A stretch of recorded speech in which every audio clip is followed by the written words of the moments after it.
spoke about your offensive line today. You seem like you had a clean pocket a lot of times today.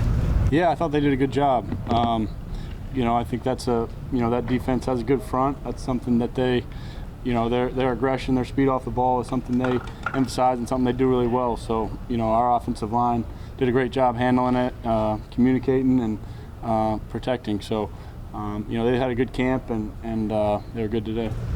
Daniel, did you feel sharp? Did the offense feel sharp? The ball didn't hit the ground very much. Yeah, I thought overall it was a pretty good day. I thought we executed well against their stuff, going against a new defense, and I thought we executed well. There's some things we got to clean up, get on the same page here and there, but overall I thought it was a pretty good day. How much did you notice that you didn't throw any completion until your last pass day? I didn't notice that. So, how much? Not much. It's been almost exactly a month since camp started. So how much more comfortable are you in this offense now than maybe you were like July 25th? And in what ways do you think you're particularly more comfortable? I think we're all a good bit more comfortable. I think that's the process. That's what happens as you get reps, you get time on task, you run plays, you correct them, you move on. I think going through that whole process, you get more and more comfortable.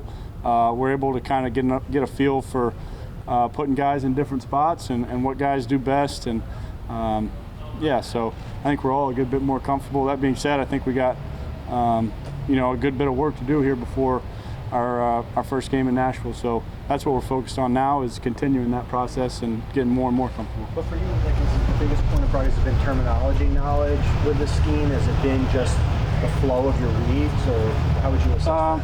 Yeah, I think you learn the terminology. That's kind of step one to learning any system, is the terminology. So, I'd like to think we, kind of covered that early on, and then it's more about seeing the reads, understanding against what coverages, how this play is going to look, the timing of certain reads, and I think kind of the higher level stuff happens, over time, and that's kind of what we've been focused on. Daniel, was it more intense, less intense, more physical, less than you thought, and than a typical practice with your own team? Yeah, I thought it was probably overall a little bit more intense. I think that's kind of natural when you go against another team. That being said, I thought guys did a good job, practicing the right way and taking care of one another, for the most part. So I thought that was good. But I think going against another team's good because, the tempo does pick up a little bit, and you're going against guys you haven't seen, against looks you haven't seen as much. You threw one up to Kenny that he went up to get. I'm sure you'd like to see that repeated very often, Yeah, he made a nice play on the ball, and, that's what he can do for us, is go up and get the ball. So. How's that going? With the joint practices, both coaches said they'd like to, make this a sort of like a routine, a regular thing. What do you, as a player, think about that? Not only the fact of doing the joint practice with them, but the team you really share, a city with. Yeah, I think it makes a lot of sense. We're, real close in proximity, and it makes a lot of sense for those reasons. I think, when you get to this point in camp, you've gone against your own team a lot, and you're used to a lot of that stuff. So, going against a new team with different players, different looks, I think all that is helpful for, the process. Does it being the Jets have mean anything to you in that regard, rather than, just random? Not necessarily.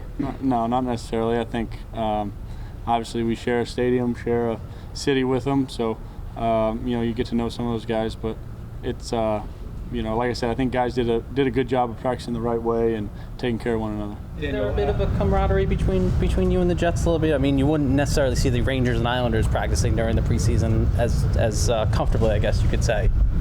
Yeah, I don't know. I think you get to know a couple guys, but I wouldn't say that there's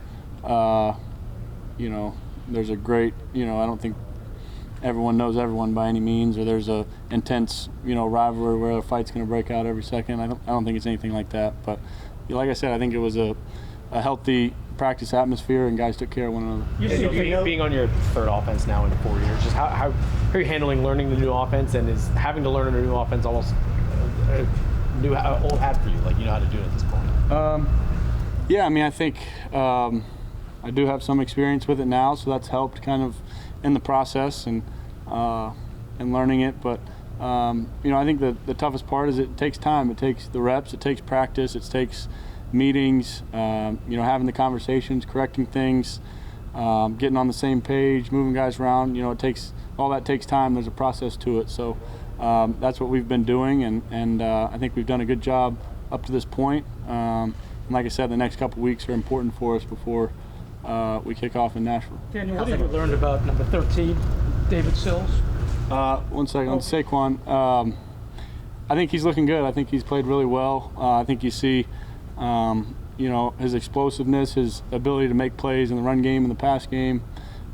He's dealt with a lot in the past couple of years as far as health, and it's fun to see him back practicing and playing like you're used to seeing. David Sills, you have a connection with him. Explain what you've learned about him. Yeah, I think he's done a great job for us this camp, and he's an extremely hardworking guy who you can count on to be in the right spot. And he's got, he's a smart football player. He knows how to get open. He's talented from a route running standpoint, and someone who I've worked with a lot. He's been here for a few years, and I've really enjoyed working with him. But he made a lot of plays today. He's made a lot of plays this camp. Did you approach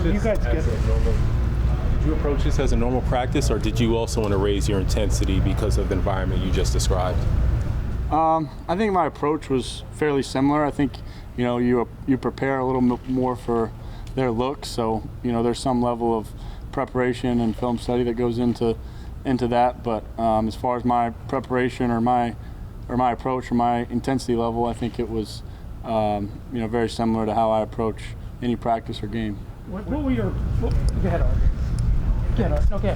When you get the timing going in this passing offense, I mean, we saw early in camp you guys just working for that timing. It just seemed like a second off. Today it looked like the timing was spot on. You knew exactly where guys were, getting the ball out. Do you feel that rhythm as you guys are going in this offense?